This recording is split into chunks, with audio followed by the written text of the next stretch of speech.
चलिए, good evening. उम्मीद है कि ऑडियो वीडियो सब प्रॉपर होंगे। तो एक बार कमेंट करके बताइएगा। बाकी हमने फिर से री ज्वाइन कर लिए हैं,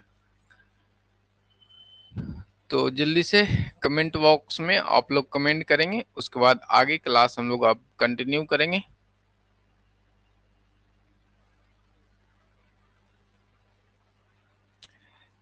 सुरभि जी, और उम्मीद है कि ऑडियो वीडियो सब प्रॉपर होंगे।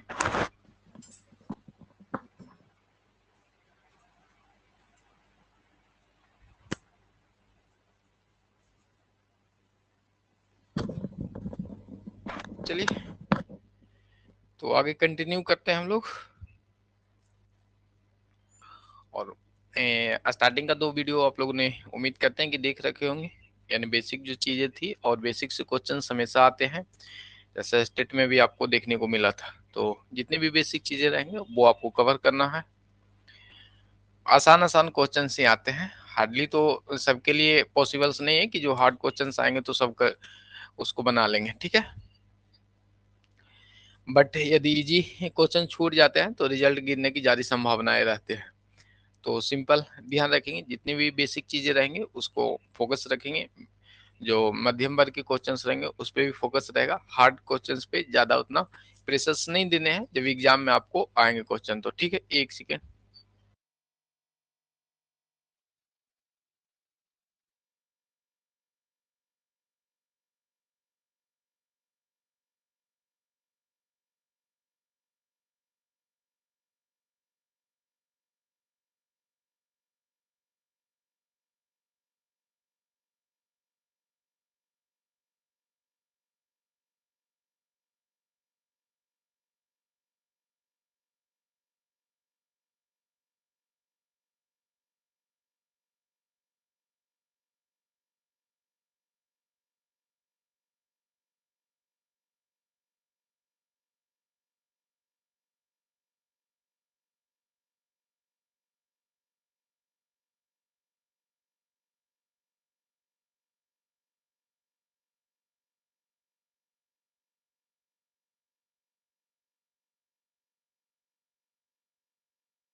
चलिए, कोई नहीं, अब सब चीज ठीक हो गया होगा। साइलेंट मोबाइल ही कर देता है ना। चलिए, तो जैसा कि बेसिक चीजें हम लोगों ने पढ़ रखा है, और अब जो क्लासेज है वो आपका कंटिन्यू रहेंगे, तो ये ध्यान में रखना है। तो उम्मीद है कि आप लोग कंटिन्यू रखेंगे। तो बेसिक चीजें पुराने 2 वीडियो में हमने आपको करा रखी है, तो आगे हम लोग कंटिन्यू करेंगे।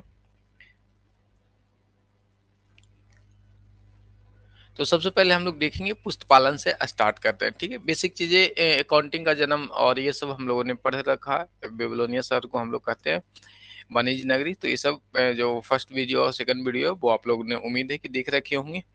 तो अभी जो हम लोग आगे कंटिन्यू करते हैं, पुस्त पालन से स्टार्ट करते हैं। बहुत सारे क्या, किसी भी एग्जाम में बैठेंगे तो पुस्त पालन से क्वेश्चन रहेंगे, और पुस्त पालन की 2-3 ही पॉइंट ही आपको ध्यान में रखना है। अकाउंटिंग के चरण में देखते हैं तो सबसे जो बेसिक चीजें है वो आपको पुस्त पालन है, जिसको इंग्लिश में बुक कीपिंग कहते हैं। ठीक है, तो यहाँ पे देखेंगे हम लोग पुस्त पालन, पुस्त पालन, ठीक है, जिसको इंग्लिश में हम लोग बुक कीपिंग कहते हैं। क्या कहते हैं? बुक कीपिंग कहते हैं।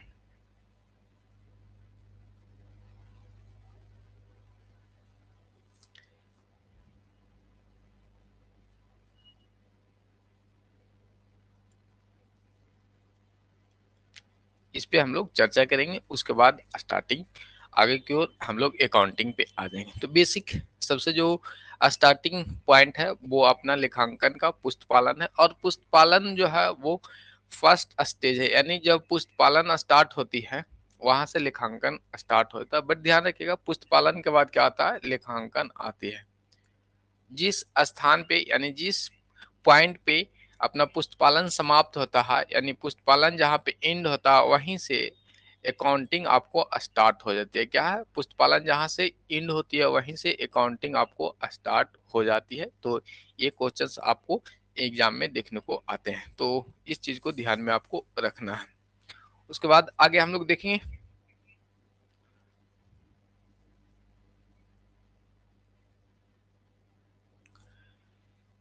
सबसे पहले देखेंगे पुस्त पालन की चर्चा हम लोग कर रहे थे, तो बेसिक जो क्वेश्चन थे वो आपको फर्स्ट पॉइंट ध्यान में रखना है कि पुस्त पालन जहाँ पे समाप्त होती है वहां से अकाउंटिंग आपको स्टार्ट होती है। अब पुस्त पालन की बात करते हैं तो पुस्त पालन को हम लोग उतना ही पुराना मानते हैं जितना कि अपना मुद्रा पुराना है। यानी कहने का मतलब ये हुआ कि पुस्त पालन में सिंपली आपको जनरल और अकाउंट किया जाता है। इसमें जो वित्तीय स्थिति यानी पुस्त पालन की चर्चा करेंगे तो पुस्त पालन से आप लोग, जैसे पुस्त पालन को हम लोग देखेंगे एंट्री जो हो रखी है तो उसमें आप उससे किसी भी संस्था की वित्तीय स्थिति को पता नहीं लगा सकते। तो ये भी ध्यान रखना है कि पुस्तपालन से हम लोग किसी भी कंपनी या संस्था या व्यापार हो उसकी हम लोग क्या करते हैं? वित्तीय स्थिति को पता नहीं लगाते हैं। बेसिक चीजें है, इसमें सिर्फ खाली एंट्री की जाती है, रिकॉर्ड रखी जाती है, नॉर्मल चीजें जो स्टार्टिंग में अपना स्टार्ट हुआ था। ठीक है, उसके बाद आगे देखते हैं। एक सेकंड, चलिए सेकंड पॉइंट आपको ध्यान में है कि पुस्तपालन से हम लोग क्या करते हैं? वित्तीय स्थिति का पता नहीं लगा सकते हैं, वित्तीय स्थिति का पता हम लोग नहीं लगा सकते हैं। और सिंपली हम लोग देखेंगे तो सबसे प्राचीन समय से अभी हम लोग चल रहे हैं कि स्टार्टिंग से चलते हैं। बीपीएससी की पॉइंट है तो आपको बेसिक कहीं से भी पूछ सकते हैं। तो सबसे पहले वैदिक काल की बात करते हैं तो वैदिक काल में जो लेखा जोखा की परंपराएं देखने को मिला था, यानी वैदिक काल का मतलब 5000 ईसा पूर्व, ईसा पूर्व से लेके 1000 ईसा पूर्व तक आपको वैदिक काल, इसमें लेखा जोखा की परंपराएं देखने को मिली थी वैदिक काल में, जो कि वैदिक काल का नाम अपने इतिहास में देख रखा होगा। ठीक है, उसके बाद आगे अगले पॉइंट पे आते हैं कि मनुस्मृति का नाम भी आपने सुना होगा। तो मनुस्मृति में जो स्पष्ट लेखे जोखे मिले थे, स्टार्टिंग में क्या था कि कुछ अमाउंट है तो उसको लिख लेना था, बट आगे जैसे जैसे समय बीतता गया और लेखांकन में जो विधियां हैं या जो जितनी अच्छी तरह से लिख सकते हैं वो विकसित होते चले गए। ठीक है, तो मनुस्मृति की बात करते हैं तो मनुस्मृति में स्पष्ट लेखे एवं लाभ की चर्चा देखने को मिला था मनुस्मृति में। ठीक है, तो वो भी पॉइंट आपको याद रखना है। ठीक है, इसमें जो स्पष्ट लेखा एवं लाभ का वर्णन देखने को मिलता है। उसके बाद आगे आते हैं, समय बीतते गया, अब आ गया अपना कौटिल्य के समय की, जो आपको पता है अर्थशास्त्र के लेखक हैं। तो ध्यान रखिएगा, अर्थशास्त्र के लेखक कौटिल्य, जिनका नाम विष्णुगुप्त है, ये भी क्वेश्चंस आपको देखने को मिल जाती है। ठीक है, कौटिल्य की बात करते हैं।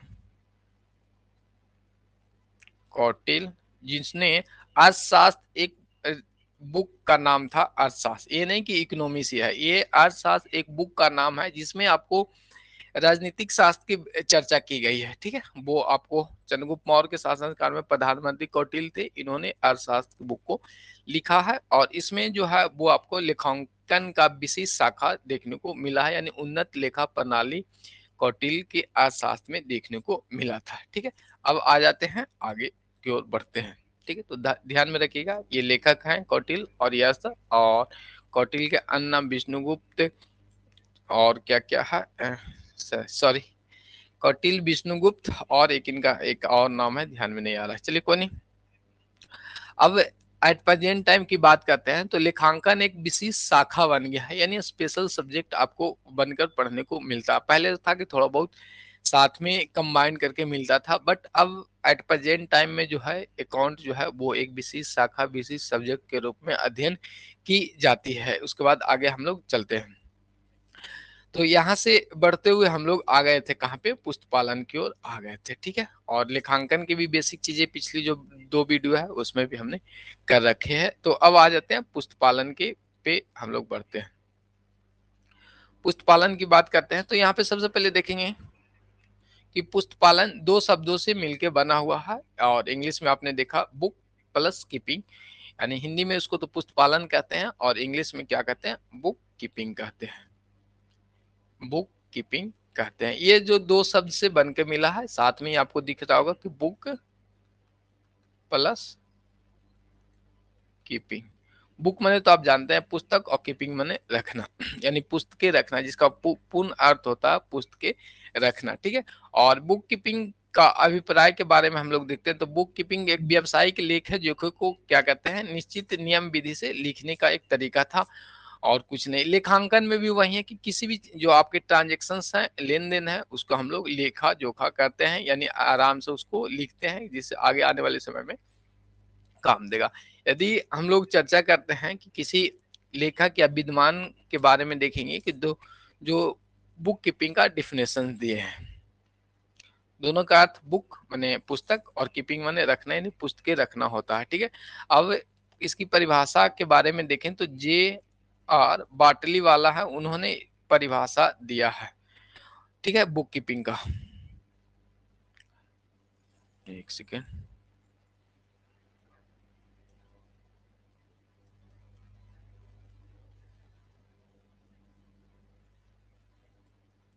बुक कीपिंग का वाय क्या है, बाटली वाय जो है, बाटली वाला, यानी जो है वो आपको दिए हैं, बाटली बॉय ऐसे इनको बोलते हैं। तो ध्यान रखिएगा, पुस्तक पुस्तक पालन व्यापारिक क्या है, व्यापारिक लेन देन का उचित उचित खाता क्या है, उचित खाता है, उचित खाते के अंतर्गत अंतर्गत दर्ज करने का विज्ञान एवं कला है, क्या है, विज्ञान व कला है। और ध्यान रखिएगा, लेखांकन की भी चर्चा यहाँ पे हम लोग करेंगे तो पाएंगे कि जो बुक कीपिंग है वो आपको क्या है, आर्ट्स एवं साइंस दोनों है। एक सेकंड वेट कर लिए, घर से कॉल है, क्या करे, घर पे अकेले अब पड़ गए हैं।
तो आगे कंटिन्यू करते हैं। तो पुष्पालन की हम लोग चर्चा कर रहे थे, तो यहाँ पे हम लोग देख रहे थे पुष्पालन के बारे में। तो सिंपली एक सेकंड, पिक्चर्स आ रहे होंगे ना, चलिए। तो पुष्पालन का जो परिभाषा दिया गया था जे.आर. वाटली वाई के द्वारा, पुष्पालन व्यापारिक लेन देन का उचित खाते के अंतर्गत दर्ज करने का क्या है, विज्ञान एवं कला है। मतलब जो भी ट्रांजेक्शन्स अपना है उसको हम लोग क्या कहते हैं, लेखा करना है, लेखांकन का कार्य है वो। अब सबसे फर्स्ट जो आपका चरण है वो आपको पता है कि बुक कीपिंग, जो एक क्वेश्चन आपको देखने को मिलता है कि जहाँ पे बुक कीपिंग समाप्त होती है वहां से अकाउंटिंग स्टार्ट होती है, तो ये ध्यान में रखना है। अब आगे चलते हैं, उम्मीद है कि सब तो नोट होगा ही और ध्यान में भी होगा, बेसिक चीजें हैं। तो अब चलते हैं कि बुक कीपिंग के अंतर्गत क्या क्या चीजें आएंगी वो आपको पता होनी चाहिए। तो बुक कीपिंग जो है वो प्रथम चरण है, क्या है, लेखांकन का जो है वो स्टार्टिंग बेस, सबसे स्टार्ट कहाँ से हम लोग बुक कीपिंग से ही करते हैं। और सेकंड पार्ट हमने आपको बता रखा है कि इससे जो बुक कीपिंग मतलब पुस्तपालन से हम लोग क्या कहते हैं, वित्तीय स्थिति का पता नहीं लगा सकते, वित्तीय स्थिति की जानकारी हम लोग नहीं प्राप्त कर सकते हैं।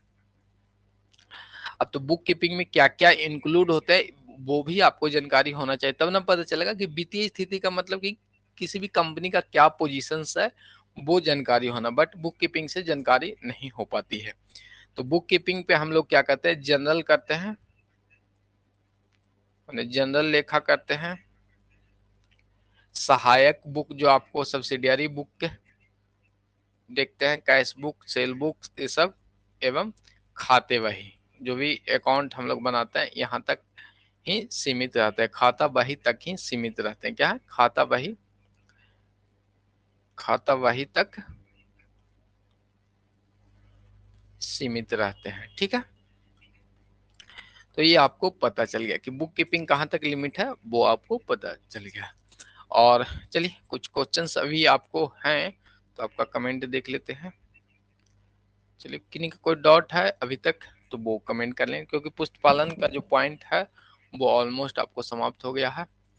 तो पुष्पालन से कुछ डाउट हैं आपके तो वो कमेंट बॉक्स में पूछेंगे, उसके बाद आगे हम लोग आएंगे अकाउंट की ओर बढ़ेंगे। मतलब बुक कीपिंग जहाँ से स्टार्ट होती है, अकाउंटिंग स्टार्ट होती है, अकाउंटिंग जहाँ पे समाप्त होती है, ऑडिटिंग स्टार्ट होती है। तो ये चीजें आपको ध्यान में रखनी है। क्लियर है?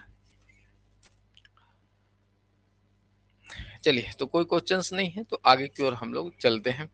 और आपको पता है कि सबसे बेसिक चीजें की बात कर रहे हैं तो लेखांकन का पिता लुकास पिसियोली को कहते हैं। तो ये सब जो है, जो बेसिक चीजें हैं वो आपको ध्यान में रहना है।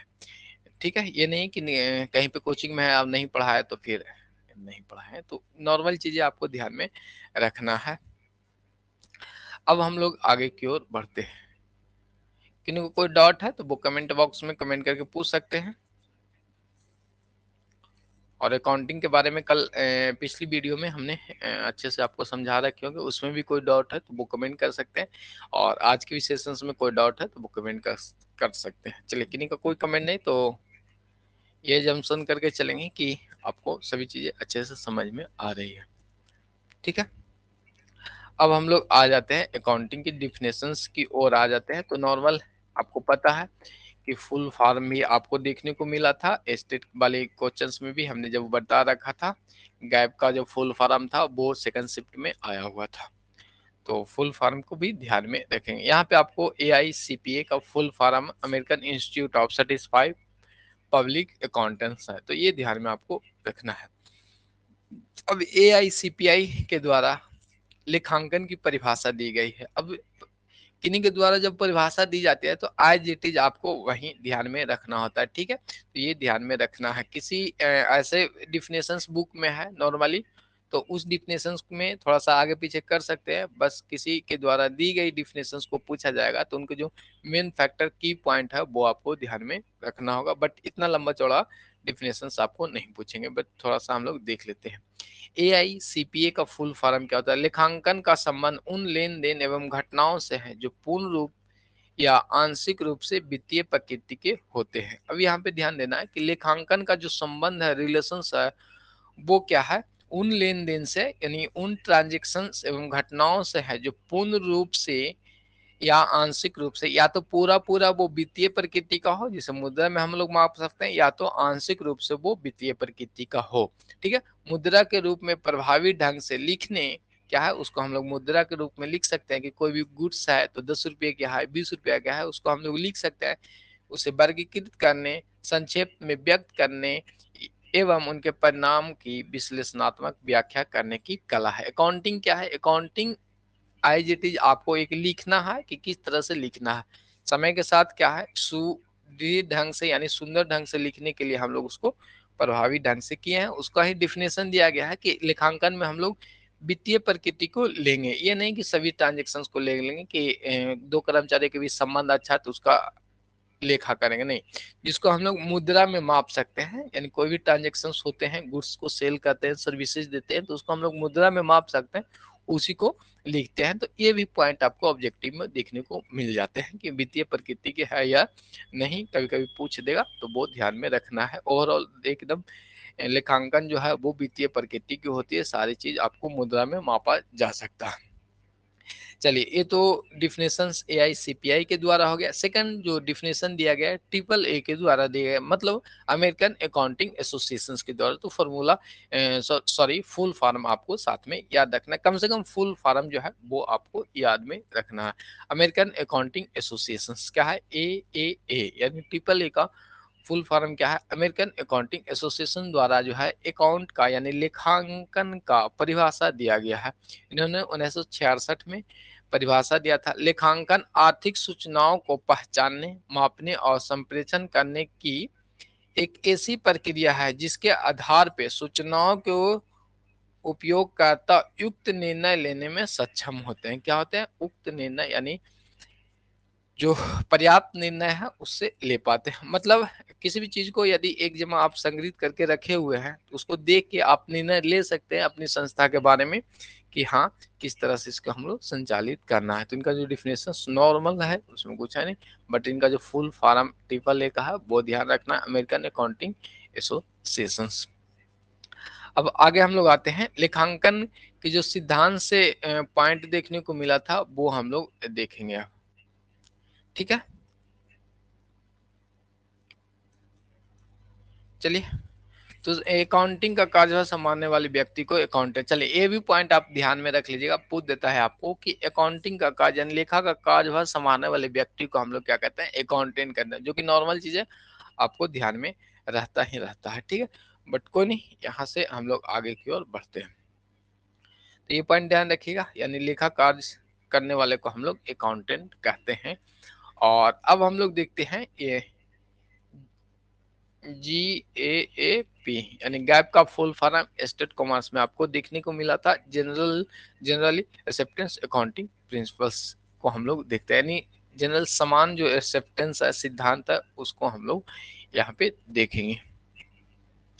अब जो पॉइंट है वो देखने को है, चलिए तो यहाँ पे देखेंगे लेखांकन अभिलेखा में एकरूपता व समरूपता लाने के लिए कुछ सिद्धांत एवं नियम का विकास होता है। मतलब लेखांकन का सिद्धांत का मतलब ये हुआ कि कोई भी सिद्धांत, किसी भी प्रकार के सिद्धांत आपने पढ़ा हो, उसमें क्या है कि एक समरूपता लानी है। मतलब बहुत सारी संस्थाएं हैं, तो वो ट्रांजेक्शन्स को किस तरह से लिखेंगे, उसके लिए क्या करना है, एक नियम, एक सिद्धांत होना चाहिए। वही है यहाँ पे लेखांकन अभिलेख में एक रूपता व समानता लेने के लिए कुछ सिद्धांत व नियमों का विकास किया गया है। इन नियमों को भिन्न भिन्न नाम से जानते हैं। जैसे जो नियम क्रिएट किया गया उसको हम लोग अन्य नाम से भी जानते हैं। एक अवधारणा है, उससे कह सकते हैं लेखांकन की अवधारणा है, लेखांकन के सिद्धांत, लेखांकन की संकल्पना है, परिपाटी परिकल्पना है। तो सारा एक ही चीज है, लेखांकन का सिद्धांत। इनको अन्य नाम से जाना जाता है। और इसके अंतर्गत कौन कौन से आते हैं वो हम लोग अब देखते हैं। ठीक है, अब आगे देखेंगे कि बेसिक अकाउंटिंग कंसेप्ट, यानी बेसिक अकाउंटिंग कंसेप्ट से भी क्वेश्चंस आपको थे। सेकंड क्या है, सेकंड शिफ्ट का शायद क्वेश्चन था बेसिक अकाउंटिंग कंसेप्ट का। ठीक है, तो वो आपको ध्यान में होगा, और नन ऑफ दीज ऐसा ऑप्शंस वहां पे था नहीं, तो नॉर्मली सबका ऑप्शंस वहां पे मिलेगा।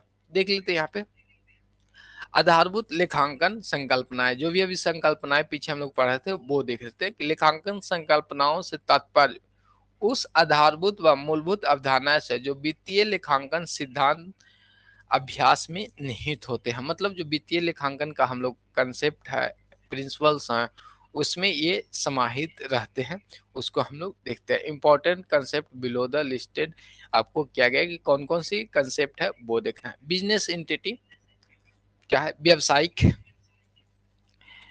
इकाई, जिसको हिंदी में कहते हैं मनी मेजरमेंट, मुद्रा मापक, गोइंग कंसर्न, सतत, accounting period, cost concept, dual aspect, revenue recognisation, matching, और आपको फुल डिस्क्लोजर, कंसिस्टेंसी, कंजर्वेटिज्म, और मैटरिटी और ऑब्जेक्टिविटी। तो ये सब अपना पॉइंट है जो हम लोग बारी बारी से देखेंगे। बेसिक कंसेप्ट अकाउंटिंग का अपने को ये जो पॉइंट है वो आपको जान के रखना है। जैसे मेनली जो हाई टॉपिक क्वेश्चंस आता है वो आपको बिजनेस एंटिटी से आता है, गोइंग कंसर्न से आ जाते हैं, कॉस्ट कंसेप्ट से आ जाते हैं, डुअल कंसेप्ट तो हमेशा देखने को मिलता ही मिलता है। तो ये सब जो पॉइंट हैं वो आपको, ऐसे तो सारे पॉइंट आपको ध्यान में अब रखना है, बीपीएससी के अंतर्गत है। तो अब तो स्टेट वाली पॉइंट रहा नहीं कि जो मेन कंसेप्ट था वहां से आ गया। तो सारी चीजों को हम लोग बारी बारी से देखेंगे। जैसे बिजनेस एंटिटी है तो इसमें आपको ये बताया जाता है कि आपका जो व्यापार है और आप मालिक हैं, दोनों अलग अलग चीजें हैं, ठीक है। तो उसी तरह से सभी चीजों को हम लोग बारी बारी से देखेंगे। किन्हीं को कोई डाउट रहेगा तो कमेंट बॉक्स आपको नीचे है, मैसेज बॉक्स में, वहां पे कमेंट कर लेंगे और कमेंट आ जाएगा, ठीक है। तो फर्स्ट पॉइंट पे अब हम लोग चलते हैं। जो कंसेप्ट था वो बिजनेस एंटिटी क्या कहता, उसको हम लोग देखते हैं, ठीक है। तो बिजनेस एंटिटी को हम लोग चलते हैं, जिसको हिंदी में व्यापारिक लेन देन भी कहते हैं, सॉरी लेन देन बोल दिए, व्यापारिक इकाई कहते हैं, ठीक है। अब यहाँ पे देखेंगे, शॉर्ट में ही लिखा हुआ है आपको। तो फर्स्ट पॉइंट देखेंगे बिजनेस एंटिटी क्या कहता है। तो कंसेप्ट आपको याद होना चाहिए एकदम मुझे माने कि कभी भी बिजनेस एंटिटी कहीं पे दिखे तो आपके डिमांड में एकदम फाइंड आउट हो जाना चाहिए कि ये बिजनेस एंटिटी क्या कहता है।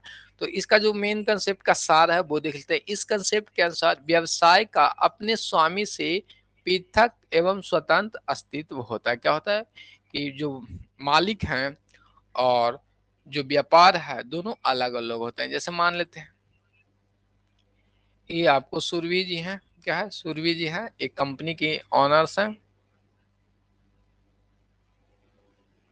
क्या है, एक कंपनी के एक ऑनर्स हैं।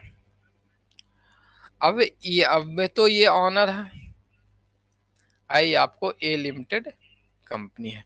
तो बिजनेस इंटिटी कंसेप्ट कहता है कि इनका जो अस्तित्व है ऑनर का जो अस्तित्व है वो अपना क्या है, अलग है। ऑनर का जो अस्तित्व है वो अपना अलग है, कंपनी का अस्तित्व अलग है। यानी दोनों का जो अस्तित्व है वो स्वतंत्र रूप से, यानी सुरभि का जो लाइबिलिटी होगा वो इनकी अपनी जितनी पूंजी कंपनी में लगा रखे हैं उतनी तक ही लिमिट है, और व्यापार का अपना अलग होता है। मतलब कि यहाँ पे भी जो बिजनेस है वो आर्टिफिशियल पर्सन के रूप में आ जाते हैं। क्या है, एक कृत्रिम व्यक्ति के रूप में कंपनी यहाँ पे आ जाती है।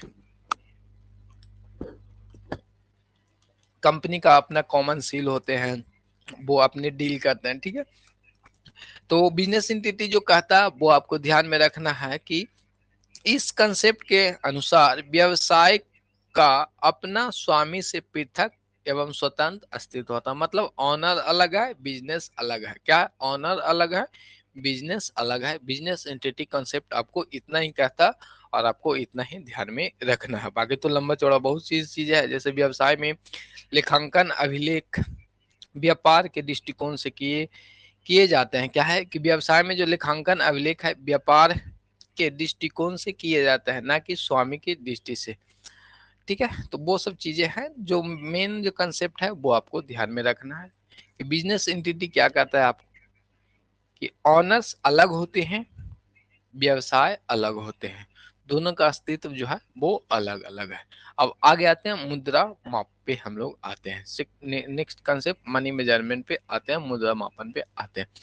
अब यह कंसेप्ट आपको क्या कहता है वो देखेंगे, ठीक है। उम्मीद है कि आप लोग को याद होगा, यदि नहीं याद होगा तो एक दो बार रिवीजन करेंगे तो वो याद आ जाएगा। और आगे अब हम लोग देखते हैं, यहाँ पे देखेंगे इस कंसेप्ट के अनुसार व्यवसाय में केवल उन्हीं लेन देन या घटनाओं को मुद्रा के रूप में प्रदर्शित किया जा सकता है। मतलब मनी मेजरमेंट ये कहता है कि आप ट्रांजेक्शन्स तो लिखेंगे तो उन्हीं ट्रांजेक्शन्स को लिख सकते हैं जिसको आप मुद्रा में माप सकते हैं। ठीक है, तो ये ध्यान में रखना है, जिसे आप मुद्रा में माप सकते हैं उसी को लिखना है। ये नहीं है कि दो कर्मचारियों के बीच का संबंध बहुत अच्छा है तो उसको भी आप लोग लिख देंगे, वो ऐसा नहीं करना है। जैसे ब्याज, जो एक्सपेंसेस का भुगतान यानी ब्याज का भुगतान कहेंगे, वस्तुओं का क्रय, आय की प्राप्तियां, लेन देन का अभिलेखा मौद्रिक इकाई में ही हम लोग करते हैं, ये ध्यान में रखना है।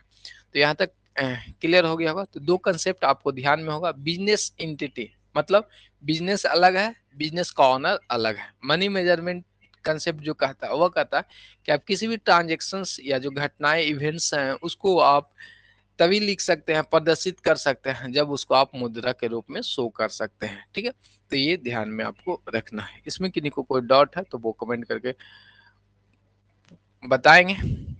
बाकी तो बहुत सारे कॉल्स अभी भी आपको आ रहे हैं, तो कम कॉल आप लोग करेंगे, ध्यान रखेंगे इस चीजों को। कोई दिक्कत रहेगा तो वो करेंगे, बट यूं ही टाइम पास के लिए नहीं करना है। चलिए आगे देख लेते हैं। नेक्स्ट पॉइंट पे अब हम लोग आते हैं, थर्ड नंबर कंसेप्ट को देखते हैं। आज 4 कंसेप्ट करेंगे, जिससे आज 4 याद हो जाएंगे, 4 कल कर लेंगे और फिर आगे याद हो जाएगा। ठीक है, एक दिन 8-10 कर लेंगे तो सभी याद नहीं होंगे। ठीक है, गोइंग कंसर्न पे हम लोग आ जाते हैं। क्या है, गोइंग कंसर्न पे आते हैं। तो यहाँ पे देखेंगे गोइंग कंसल्ट मतलब सतत व्यापार या सतत व्यापार संकल्पना हिंदी में कहते हैं। क्या है, गोइंग कंसर्न मतलब गोइंग चलते रहना, क्या है कंसर्न जो है वो है अपना चलते रहना। तो इस पॉइंट को हम लोग देखते हैं। तो गोइंग कंसर्न मतलब सतत व्यापार की बात करते हैं हिंदी में। तो इस कंसेप्ट में क्या कहा गया है वो देखते हैं। इस कंसेप्ट के अनुसार व्यवसाय लंबे समय तक चलेगा। बस गोइंग कंसर्न आपको यही कहता है, इसी चीज को ध्यान में रखना है। गोइंग कंसर्न क्या कहता है, मतलब गोइंग माने जाते रहिए, मतलब ये अवधारणाएं लेके हम लोग बिजनेस को स्टार्ट करते हैं कि जो हमारा व्यवसाय है वो लंबे समय तक चलेगा। दीर्घकालीन सोच के व्यापार को स्टार्ट की जाती है। ठीक है, ये नहीं कि 10 दिन के लिए व्यापार स्टार्ट करते हैं। ऐसे जो कंसेप्ट है वो आपको जनरली यही सोच के किया जाता है। कंसेप्ट में यही बताया गया है कि यहाँ व्यवसाय को लंबे समय तक चलेगा ये मान के चलते हैं। अब 10 दिन के लिए व्यापार बना सकते हैं, बट जो गोइंग कंसर्न कंसेप्ट है वो ये कहता है कि व्यवसाय लंबे समय तक चलेगा। यह एक महत्वपूर्ण अवधारणा है क्योंकि यह संपत्तियों को तुलन पत्र में अपने क्रय मूल्य पे दिखाने पे आधार प्रदान करता है। मतलब कोई भी एसेट्स आप खरीदते हैं तो अपना क्रय मूल्य पे ये दिखाने के लिए कहता है। बट गोइंग कंसर्न जो मेन पॉइंट है वो यही याद रखना है आपको कि ये लंबे समय तक व्यापार चलने की बात करती है। गोइंग कंसर्न कहीं पे भी आपको ये क्वेश्चंस में शो करे कि लंबे समय तक यानी इन फ्यूचर्स की बात करें व्यवसाय को, तो वो कौन से कंसेप्ट के अंतर्गत आएंगे, वो गोइंग कंसर्न के अंतर्गत आएंगे। ठीक है, अब अकाउंटिंग पीरियड की बात कर लेते हैं। सिंपली अकाउंटिंग पीरियड को ध्यान में रखेंगे। अब अकाउंटिंग पीरियड अलग होता है, फाइनेंशियल ईयर अलग होते हैं, तो ये भी आपको ध्यान में रखना है। वित्तीय अवधि अलग होती है, अकाउंटिंग पीरियड अलग होते हैं। दोनों सेम हो सकते हैं बट दोनों अलग अलग भी होते हैं, कुछ कंडीशन में सेम होते हैं। चले, तो हम लोग अब देखते हैं अकाउंटिंग पीरियड की बात कर लेते हैं। ठीक है, लेखांकन अवधि कंसेप्ट का तात्पर्य को हम लोग देखते हैं। लेखांकन अवधि कंसेप्ट का तात्पर्य है समय के उस विस्तार से है जिसके अंत में व्यावसायिक संगठन वित्तीय विवरण तैयार करती है, मतलब profit and loss account and balance sheet तैयार करती है, जो समानता 1 साल का होता है। नॉर्मली ध्यान में रखेंगे अकाउंटिंग पीरियड जो है वो समानता 1 साल की होती है। तो फिक्स है कि जब से अकाउंटिंग पीरियड आपको जब मन है, आज से व्यापार स्टार्ट किया फरवरी से, तो फरवरी से लेके 31 जनवरी तक ये 12 मंथ हो जाएगा, मतलब ये आपको अकाउंटिंग पीरियड हो जाएंगे। यदि आपको मन नहीं मार्च से हम लोग अकाउंटिंग पीरियड लेकर चलते हैं तो 28 फरवरी तक आप लेके चलेंगे तो 12 मंथ होगा। मैंने ओवरऑल अकाउंटिंग पीरियड कंसेप्ट में ये कहता है कि 1 साल तक होना चाहिए समानता। अब व्यापार ही आपने स्टार्ट लेट से किया तो उसमें कम बेसी हो सकता है। जैसे 1 अप्रैल से स्टार्ट किया और 31 मार्च को लेके चल रहे हैं तो 12 मंथ हो गया। बट जून से स्टार्ट किया, 31 मार्च को हम लोग समाप्त कर रहे हैं अपनी अकाउंटिंग ईयर, तो उस दौरान कम होते हैं स्टार्टिंग में। तो एक कंडीशन वही बनता है। ऐसे नॉर्मली समानता जो है अकाउंटिंग पीरियड 12 महीने का होता है और वो आप अपने हिसाब से रख सकते हैं। बट फाइनेंशियल पीरियड की बात है या फाइनेंशियल अकाउंट की बात, सॉरी फाइनेंशियल पीरियड की बात करते हैं वित्तीय अवधि की, तो वो आपको 1 अप्रैल से लेके 31 मार्च तक ये अपना फिक्स है। क्या है? फाइनेंशियल पीरियड जो अपना फिक्स है। अब किन्हीं को कोई डाउट है इसमें तो कमेंट करके पूछेंगे। किन्हीं का कोई कमेंट आ नहीं रहा है। अब मेरा लगता है पिक्चर भी अटका हुआ है ना। कोई नहीं, देख ले पिक्चर को, एक सेकंड देख लेते हैं।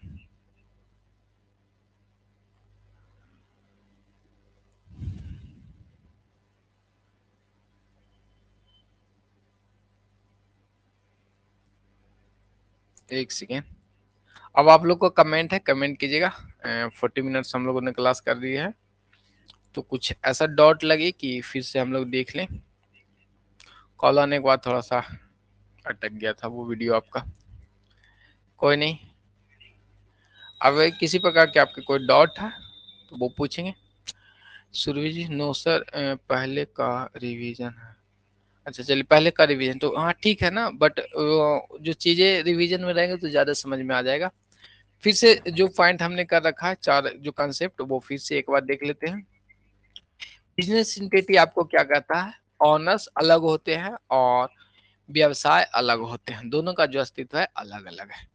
सेकंड आपको था मनी मेजरमेंट। मैंने मनी मेजरमेंट कंसेप्ट ये कहता है कि जो लेन देन है उसको, उसी घटनाओं को लिख सकते हैं, उसी लेन देन को लिख सकते हैं जिसे आप मुद्रा में माप सकते हैं। गोइंग कंसर्न में आपको ये कहता है कि लंबे समय तक चलेगा, और संपत्ति को हम लोग क्रय मूल्य पे लिखते हैं। गोइंग कंसल्ट ये आपको कहते हैं। अकाउंटिंग पीरियड में हमने ये देखा कि अकाउंटिंग पीरियड आपको समानता, इसलिए यहाँ पे लिखा कि समानता मतलब इसमें नॉर्मली चेंज नहीं होते हैं, बट न्यू कंपनी के हिसाब में वो हो सकती है। ठीक है, तो 1 साल का पीरियड होता है, वो आपको जब से आपकी इच्छा के अनुसार कर सकते हैं। बट फाइनेंशियल जो ईयर्स हैं वो 1 अप्रैल से 31 मार्च को माना जाता है। तो यहाँ तक किन्हीं को कोई दिक्कत नहीं है। तो चलिए आज के लिए यहीं पे रखते हैं ना, आज बाहर भी निकलना है तो कोई नहीं, अभी बहुत सारे स्टूडेंट हैं जो ज्वाइन भी नहीं किए हैं। तो कुछ आपका, आप लोग का कोई सजेशंस है क्लास से संबंधित तो वो कमेंट करके आप बता सकते हैं, क्योंकि स्टार्टिंग में है तो थोड़ा बहुत हम लोग भी देखें कि किस टाइप को आपकी क्लासेज चाहिए। कुछ पॉइंट ऐसा है कि आप लोग को सजेशंस देना चाहते हैं तो वो दे सकते हैं। चलिए परवीन जी और पूजा जी भी लगता है ज्वाइन हुए थे, एक सेकंड देख लेते हैं।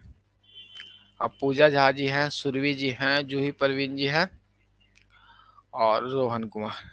तो उम्मीद करते हैं कि आपका कोई सजेशंस है तो वो कमेंट करेंगे। कोशिश करेंगे अब की जो क्लासेज है मंडे टू फ्राइडे कंटिन्यू रहेंगे। 6 बजे से नॉर्मली टाइम है, कितना बजे? 6 बजे से टाइम है, 6 PM पे क्लासेज आपको चलेगा मंडे टू फ्राइडे। क्या मंडे टू फ्राइडे आपको क्लासेज चलेगी? चलिए, किन्हीं को कोई सजेशंस क्लास से संबंधित की कुछ और चेंजेस करने हो तो वो बता सकते हैं, नहीं तो फिर अपने कंटिन्यू हम लोग करेंगे। कुछ पॉइंट ऐड करने को रहेंगे वो ऐड करेंगे, जैसे स्टार्टिंग में हम लोगों ने किया। तो चलिए, फिर जो कुछ और कंसेप्ट इसका है वो नेक्स्ट दिन करेंगे, तो हौच पौच नहीं होगा। बट जो स्टूडेंट यदि फर्स्ट टाइम है या जिनको याद नहीं है वो एक बार और रिवीजन कर लेंगे। ऐसे स्टार्टिंग कल करेंगे तो रिवीजन कर देंगे, बट नाम के हिसाब से भी ये कंसेप्ट आपको याद हो ही जाते हैं। चलिए कोई नहीं, तो आज के लिए हम लोग क्लासेज यहीं रखते हैं, फिर मिलेंगे कल की क्लासेज में।